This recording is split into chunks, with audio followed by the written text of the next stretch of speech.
here, this is going to be more of a group discussion kind of thing, rather than a session. Come participate. And to encourage your participation, we've still got some booze left over. So, I'm going to be handing out bottles of wine to those of you who come up with something good, some solid insights. I promised a free bottle. You still have to share your ideas. Not to drink now, to take home. You know. No. But I know everybody's all conferenced out and talking a lot, listening a lot. But I think there still might be a few things to be said, perhaps, or something that you learned that you are going to somehow take home and implement. So let's just take the mic and let's just take the mic and pass it around. And, some idea we're taking home. an idea that you're taking home, maybe something that we didn't, something that maybe we didn't address that is still a burning issue that we should either talk about in the den or plan something for Chicago. What's on your mind right now? So one idea I think Charles Morrow is taking out of this is I've talked to a couple of you who are doing press releases in a different way. Right now, we pretty much ignore press releases unless we're sending a reporter out to cover the story. But Ann Galloway at BT Digger, from the beginning, she's been posting press releases verbatim with a disclaimer, and the byline is Mr. and Ms. Press Release kind of thing. And she does it sort of in a separate area of her site, so it's not in the mainstream of the news. And we've got a way we can do that on our site, and the volume of them coming to us has increased dramatically because more and more people are seeing us as a place they want to be covered. So I think that's going to be a real goodwill gesture on our part. It's going to build traffic. And Do you have concerns, as I do with doing that it kind of waters down your authority as a journalist to just run with PR stuff that some people might not easily notice is not by you? we're going to make it very clear in a different sort of branded space that it's not a newsroom. I've always started thinking about this for the past week, so I'll appreciate any feedback. But I'm not that worried about it because I've been reading these press releases for a couple of years now, and I've seen the content. So, just about that idea. About that idea, there's a site in North Carolina called Carolina Public Press. Like the buggy part to become a member of mine. They have a separate on the right-hand column, which is what I've been told is where people expect to see ads. They have a separate section, and it's labeled press releases. And then it's like from this agency, titled press release. So it's incredibly clear. If you want to see the press release, you click over there. So it doesn't come up in their usual feed. It's completely separated. And I've been looking at her and going, yeah, I mean, it's a way for her to populate her site. And yet you can still have a little bit of editorial, and you can still have a little bit of editorial control. So something that's just complete abject nonsense. Right. It doesn't have to show up. James says you got to charge them for it. Perhaps. I can actually speak to that too. So on our site, we actually repost press releases about news events from police and fire stations, and we kind of just get the meat of it. For instance, one was 2 new cats found dead in string of cat killings. And so we wrote the 1 or 2 sentences up top and put the press release on the bottom. That really frees us up to do a lot more work. And we were really concerned about it ourselves, and we had a lot of conversations about it. I think even since I've been there and haven't been there very long, about whether we were going to keep doing that as our staff continues to grow. But the thing is, our readers, those are the kinds of things that I feel like matter to other journalists. Because to our readers, they're really happy to get the news as quickly as they can. Right. And on top of that, it gives us a lot of time to just do more fresh content, but also to make additional phone calls. We also do what was talked about when people send press releases on things we know we're not going to cover or even feature very high. So like, bring your dog to the bar day. We'll run that press release bottom left-hand corner, and people can click on it. And again, it's sponsored content And the thing about that is people think more favorably of us and will take out ads with us later and or really give us the up when there's breaking news because we run some of their smaller announcements. It's kind of like an announcement section. And it's worked really, really well for us, and I don't really think it compromises the integrity of the journalism that we do. Yeah, I like calling it announcements. That actually kind of differentiates it. Score.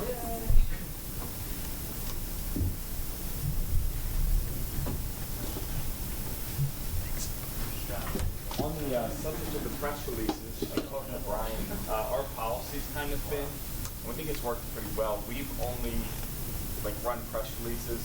If there's something we would, like a newspaper would have somebody rewrite.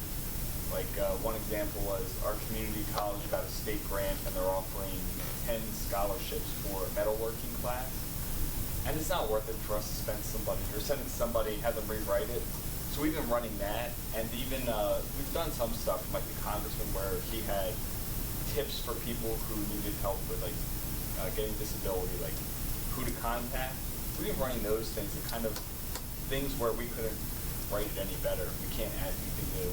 We stay away from the community college has some ad pitches type content where they're bringing in a guest like that. We're not going to rewrite, but if it's something that's of value and we can't add anything, that's kind of what our policy's been. We've had no problem so far. I mean, I always kind of feel dirty as like a journalist running that, but I don't think a single reader has ever said anything or cared. Most people think journalists are dirty anyway. Yeah. Anyway, that's the thing. As an outsider, I just want to say that I'm really inspired by all the great work that you guys are doing. I grew up in a local newsroom. My mom's still an investigative reporter for Ogden newspaper in West Virginia. And I just want to stress from my background the importance of social media, not as just as something you do, but as something you take really seriously in terms of developing your digital audience. And I was talking to Rose last night. Jonah Peretti who founded BuzzFeed, gave this great presentation in 2008, and he said it's not good enough to have great content, you also have to have great distribution. And he showed a slide, and I tweeted this under the hashtag last night, but he showed a slide comparing in the 20th century Judaism and the Church of Jesus Christ of Latter-day Saints, and the population of each. And the Jewish population stays the same, but over the 20th century, the distribution model of Mormonism, 2 years of required missionary work, you see the Mormon population skyrocket over the 20th century. And I would encourage you to, if you have a big investigation, if you have a big series or something that you're going to push, think about the social strategy behind that. Draft tweets, draft Facebook posts, come up with the video that's going to work on Facebook, send it out to key influencers in that community that it's going to touch.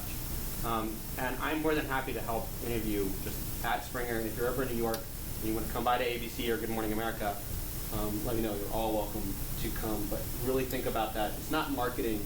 It's more like how do we tap into influencers in a community to get our story out there, our content out there. What do you think about, I'm sure you've heard this, so at the Times, for example, I hear that every time you write a story, you have to also, when you submit, you have to submit 3 tweets that would go out about your story. Should we be having our reporters do the same thing? I think that there's a saying at Facebook that I adopted for my social team at ABC News, which is you can do anything, but you can't do everything.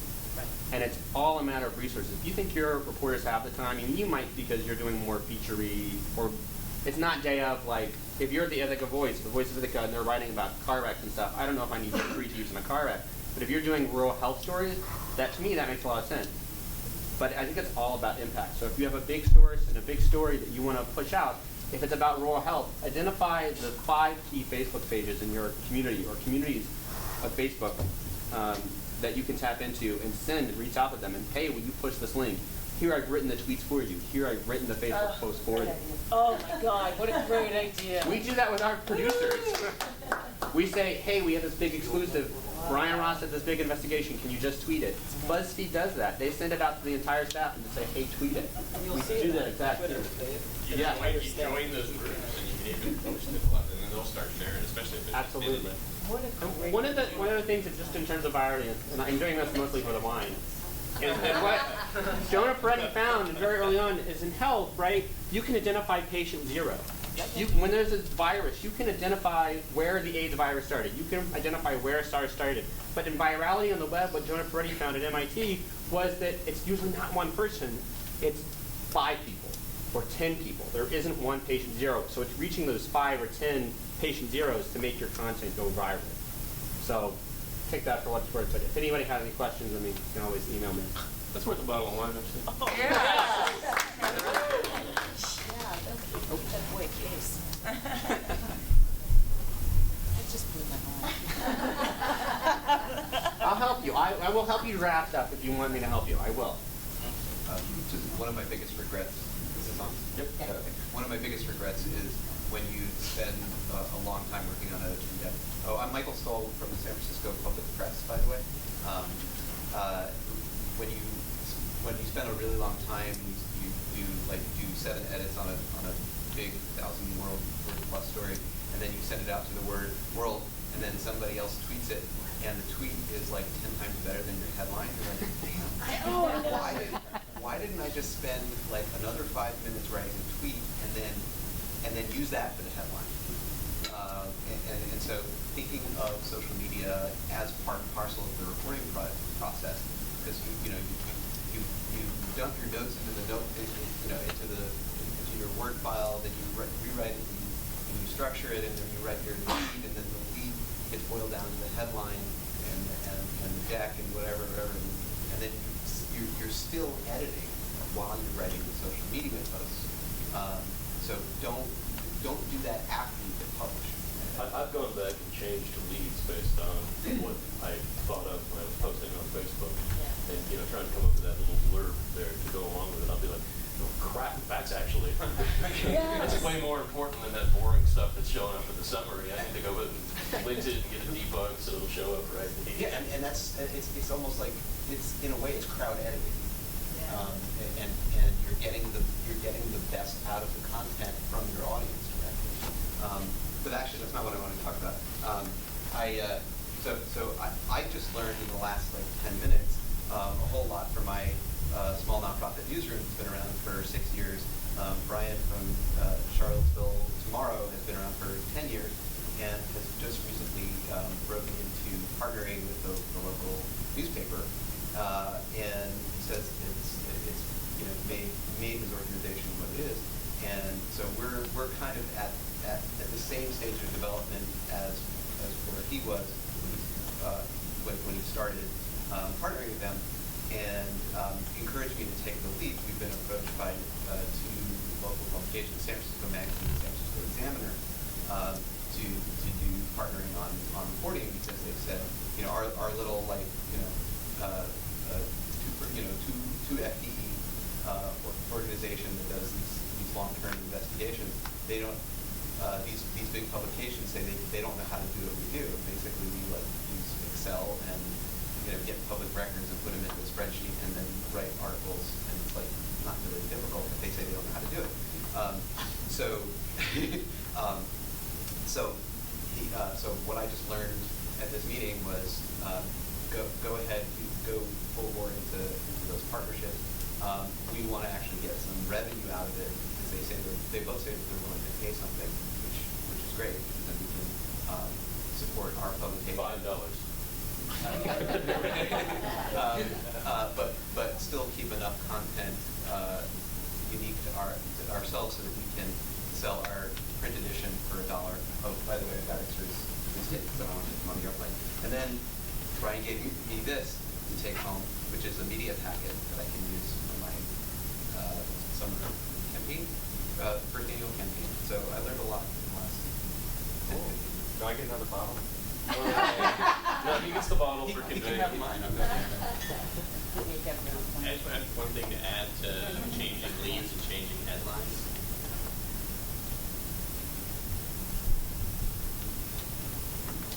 If you push it out, you got to make sure your CMS supports a redirect if you change it. Because if not, you're going to screw all the traffic to people that already pushed it out. It's very important that whatever CMS you're using.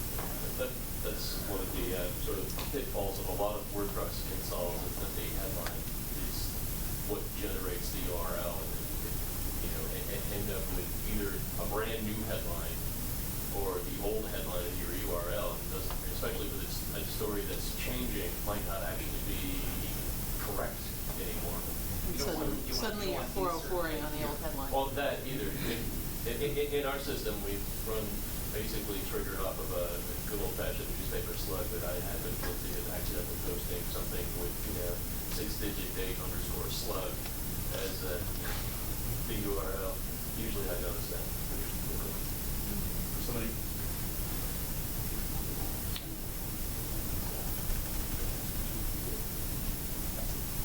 Hi, I'm Tara George. I'm a journalism professor at Montclair State University. And I just wanted to congratulate you all on giving me lots to think about what to teach my students about what journalism is.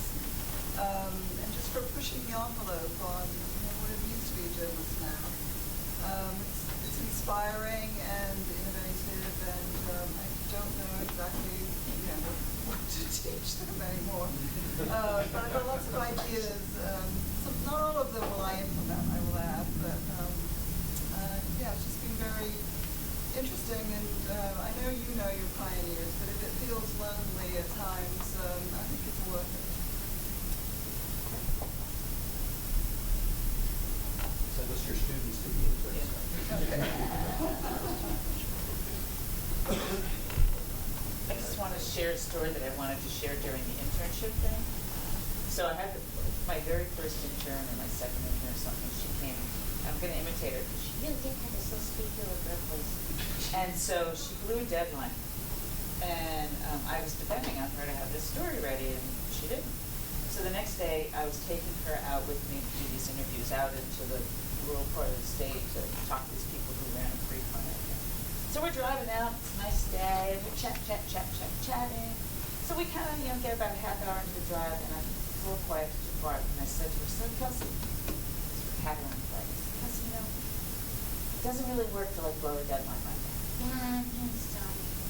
And I said, "So, what does you want out of this internship anyway?" She goes, "I really want to learn more about the healthcare system. I'm really passionate about health reporting." And I was like, "That's really great. But you know what you really want out of this internship?" She's like, "No." What? And I said, "You want me to write you a kick-ass recommendation. And you want me to be the person that you want employers, when you're graduating next year, come to talk to. And then I will sing your praises up and down." Oh. And I said, "You know how you do that?" She's like, "No, how?" I said, "You're timely and you communicate. So be on time and communicate."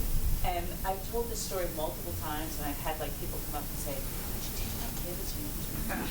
Right? And I think that's the other thing that we need to transmit to interns too, and be willing to follow through. I cannot tell you how many recommendation letters I've written to my former interns. And I work really hard.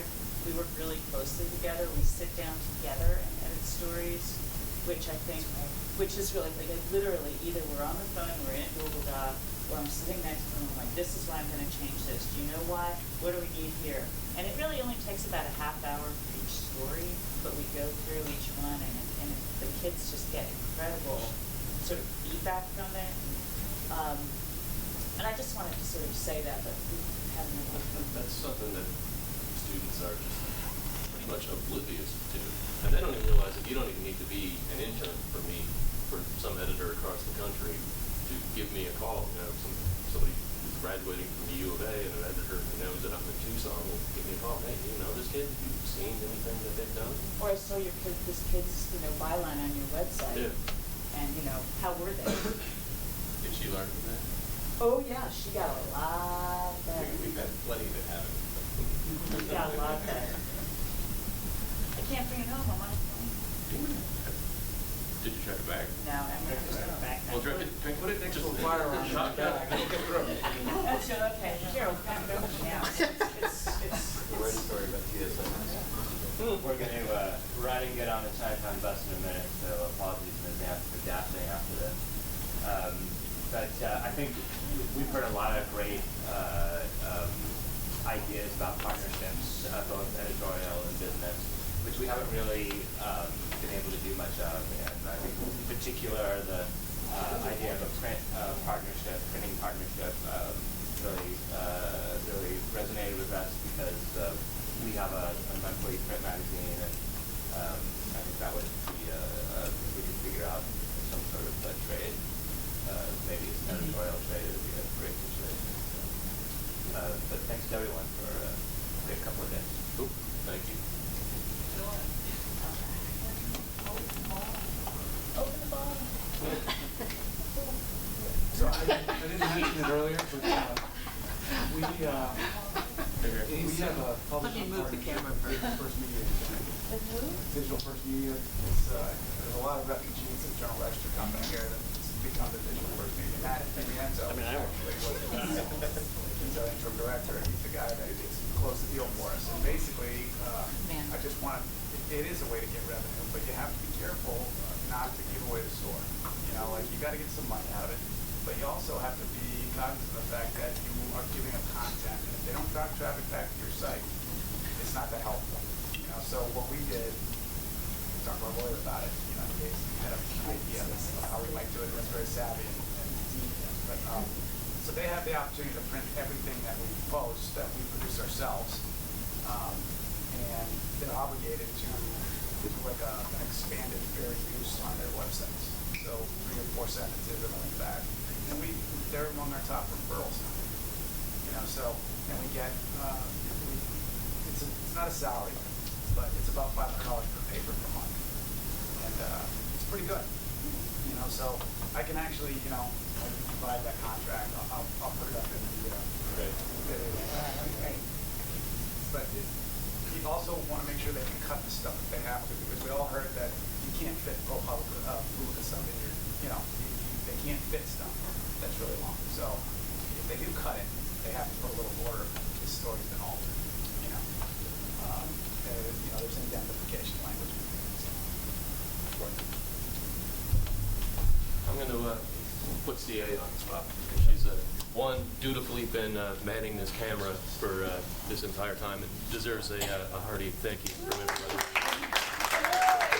Taking on this task. And what are you taking home? What I'm taking home is that it's really interesting to be here in a position where I have to absorb the whole time, and I can't talk back, or at least mostly can't talk back. Well, that's and why I'm I learned so much.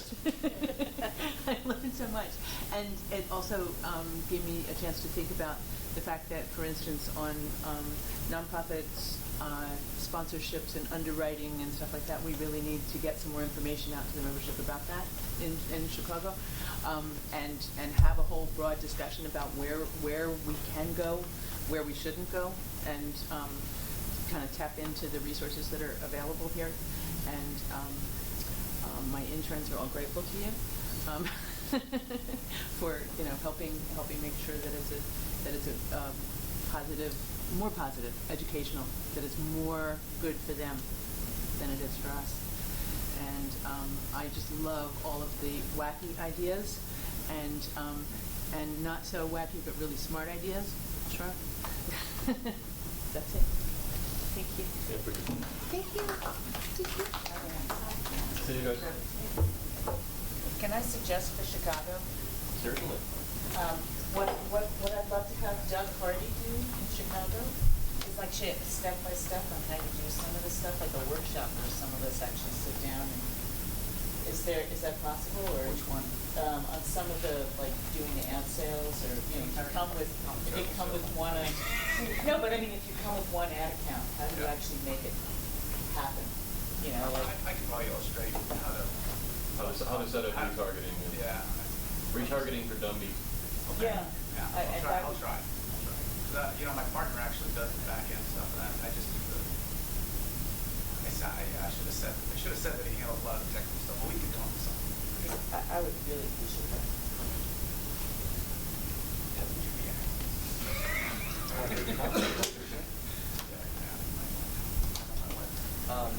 So I'm Mike Blaney from the Big Voice. I just want to say, like, one of the things that I think that I really got out of this was just hearing just specific ideas for revenue, diversifying revenue. So Jim Brady's events for Billy Banner, Jay's popcorn bags and all those crazy ideas, and I feel like I got so many ideas. I just kind of wanted to give back sort of one idea that I think has been mentioned here that we do.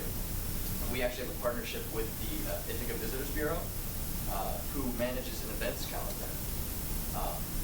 And so, we had considered, creating our own events calendar for events that are going on around town, but the Visitors Bureau already had such a deeply comprehensive events calendar that we decided rather than, putting all this effort into creating our own and then somehow trying to undercut the Visitors Bureau, we just partnered up with them, and so we publish a weekly events roundup. 10 things to get you off the couch in Ithaca this week. Wow. And so they provide the content, they provide the photos for each event, and we edit it. We make sure that it follows our sort of our sponsorship guidelines, and we pretty much just hit the publish button on it. And that was an 8-month contract, and so it's very clear that it's sponsored. We have the Visitors Bureau, their logo at the top of every post, but it goes in there and onto our site, and people are responding to it really positively. And so it's kind of this advertising, sponsored content that really adds value. So they're paying you for that? Yes. Yeah. That's a good one. That's good.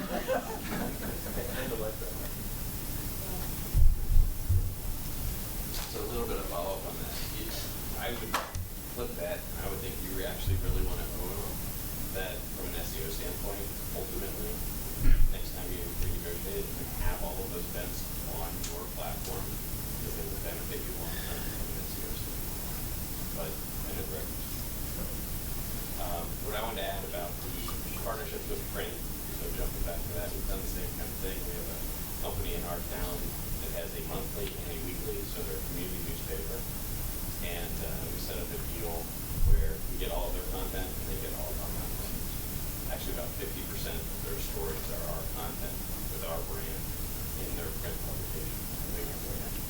And then their URLs, we build a piece that says we call it e-zine for electronic magazine, where all of their content sits at their own domains, but their domains come to our site and drive our ads and tie into all of the other pieces of our site.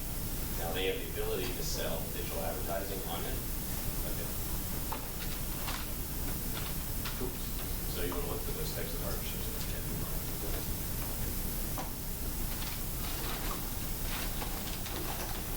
We've got one more bottle of wine.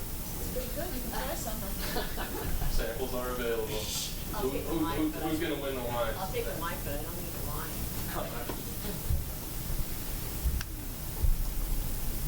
Linda Buffalo News, and I just learned so much and been really encouraged and inspired by everybody who's spoken, everybody I've had the opportunity to chat with. This is my first line event. Yes, you will have my membership.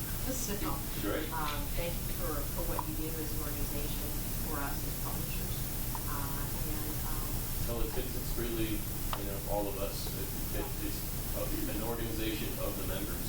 It's not beyond that. We don't do very much. It's just, this all the time, creating information and trying to make us all better. Well, I appreciate it, and glad to be among your ranks today. I wanted to just thank Jim also for his presentation and what you've done civilized in Philadelphia.